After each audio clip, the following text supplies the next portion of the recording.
Hello,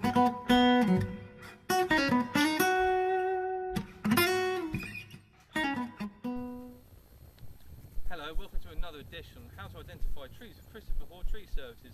Today we're going to be having a look at the tree behind me, which is a mulberry tree. There are two common types of mulberry. There's white mulberry and black mulberry. In this instance we're going to be having a look at the black mulberry, which is known as Morus nigra. Here's an ideal close-up look at some of the foliage of the tree. Here are these large serrate leaves that you can see. You can see the size of them next to my hand to give a sense of scale. Now, these have been in the country and in most of Europe where they've been widely cultivated for a long period of time. The trees originate from Western Asia or China, where they're originally used in the farming of silkworms. The silkworms, or more so the caterpillars of the silk moth, feed on the food. They then become cocoon, and when they're beginning to pupate, the silk is extracted from their bodies and used to make silk garments, which is a protracted affair, which is costly. Therefore this is passed on to the inherent cost of the garments. Underneath this leaf we can see the fruit which is being borne here, albeit not a very ripe one, rather like a giant red blackberry. As the fruit ripens it becomes darker and can become quite large, approximately the size of the end of my thumb, at which point it's like eating a large, slightly astringent blackberry.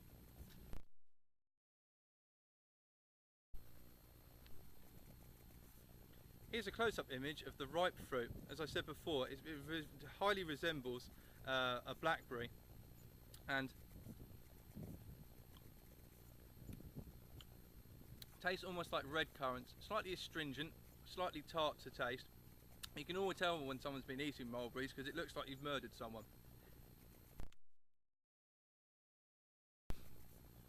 Here's a close-up image of the light brown, tanned, gnarled bark of this fast-growing tree species.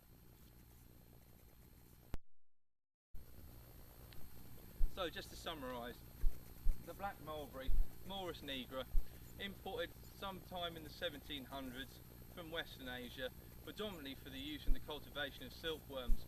Now it's grown predominantly for its fruit.